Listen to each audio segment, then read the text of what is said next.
Thank you so much for joining us today, Maggie, at IMpower in Monaco. So can I just ask, it's your first time at IMpower. What interesting conversations have you been having? How's your experience been? It's been amazing, actually. I wasn't entirely sure what to expect. I'm a software engineer, so I wasn't really sure what my place would be at the conference. And what I found is actually I've had some fantastic conversations about AI, about tokenization, about the technological side of things. I've had some really good conversations about organizational structure, about our direction, about the potential pitfalls in the industry, what we need to look out for, what we should be aware of. And I found there's actually some really interesting crossover with some developer and coding conferences I've been to, where we sort of have the same awareness of risks and of potential reward. And it's good that we're all kind of working and thinking about the same things in order to solve them for all industries. So it's been really enlightening and really constructive, I think. That's really great to hear. And you participated in a panel earlier today, If I Were a CEO. Can you just tell us a little bit about that and what you spoke about and how it was to be on a panel at IMpower? Sure, yeah. So Kate asked us questions. She asked us sort of quite a broad range of questions for the time that we had, starting with what it takes to be a good corporate citizen in the current world, allowing us to explore sort of our view of organization structure, and also corporate and social responsibility, which is so core to not just the present, but the future. She asked us about what we thought, how we thought organizations needed to cater to the upcoming workforce, or myself as a millennial, some of my co-panelists as Gen Z, but also whatever comes next, really, that we don't know about. And so that was a great opportunity to explore the thoughts that you have day to day, but really to explore them to people who want to listen, who want to know what your opinions are. And we touched on technology, and we touched on D&I, and concluded with what sort of our core, what the core that we appreciate in a good CEO is, and what we would sort of the bottom line really for us, I think. It was quite comprehensive, really, for the 20 minutes we had. And also, so you touched on there about the Finding Your Voice workshop, and that workshop is obviously to try and give people a voice that previously may not have had the voice or not have had the confidence to have a voice. So can you just tell us a little bit about the skills that you developed during that workshop and maybe how it has impacted you since April? Yeah, it's really interesting because you don't necessarily appreciate how much you can learn and how much your view of something can change in the 3 hours that we had. So we went in not having any idea what we were going to speak about, knowing there was going to be about 150 people watching us.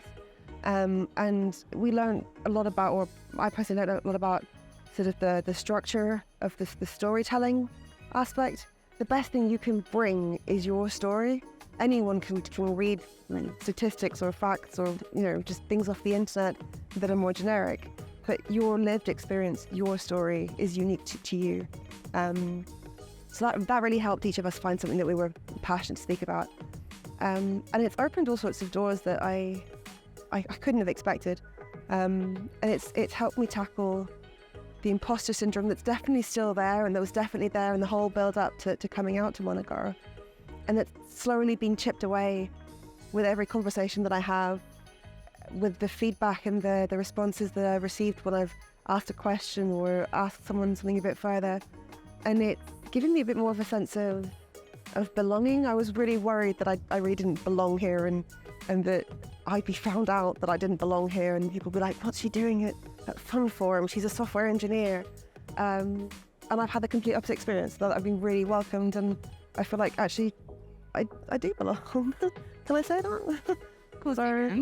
So it's really magical, and it's been an honor to be able to do that with 3 other people who were part of the same journey, and we've really, I think, been supportive of each other and enjoyed watching each other grow.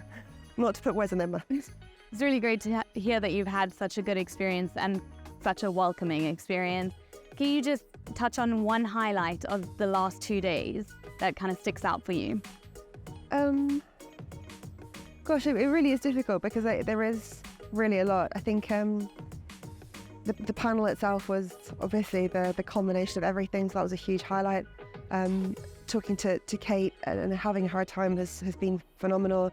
But if I was to pick one, really, we went to dinner as a four last night, and it was just so great to see 4 people that wouldn't have met otherwise, talking, sharing experiences, building each other up really naturally, and just seeing that serendipity. We just happened to, and it's just brilliant to see people grow and bloom in their working environment, and I think it's just been a real honor. And why do you think that programs like the Finding Your Voice workshop, why do you think it's important to the wealth and investment management industry? One of the real big reasons I think they're important is that there are a whole plethora of people out there who have something genuinely valuable to contribute to the industry, and they're not giving themselves a chance, and they're not being given a chance to take part in that conversation. And so we end up risking echo chambers and going stale. It's that staleness of voice that doesn't give anyone the edge in the industry. And so really, if we want to stay relevant, if we want to have longevity, if we want to have relevance, we need to broaden the range of voices that we're listening to. We need to give people opportunities to contribute, to give them the confidence to truly realize, not just be told in a shallow way, that they belong and that they can see the contribution that they're making and have those reinforcing conversations, take that little bit of a risk and really reap that reward. And I say that for myself, but I say that really because I've seen it in the people that I've done this with. And it's just really, it just gives me life.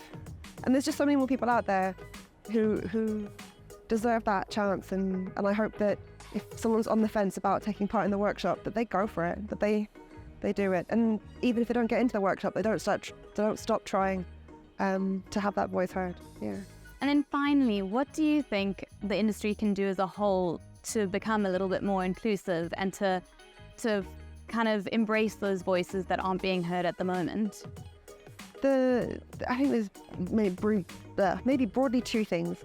One is people need to actively seek the difference, actively find something outside their comfort zone, outside their familiarity zone, welcome it, whether that's specifically going to someone who already works with you and saying, what do you think? What are your thoughts? Or partnering with organizations that can help bring that on. It's the active acknowledgement of that need and acting on it, going out and getting it. And then the other part is, once you've done the active bit of going to get it, to truly listen, to truly take on board, to truly be willing to challenge the status quo, and to go past lip service and superficiality and really live the value. You can only do it if you really believe in it. Well, thank you so much for joining us today, Maggie. It's been a real pleasure talking to you today. Thank you.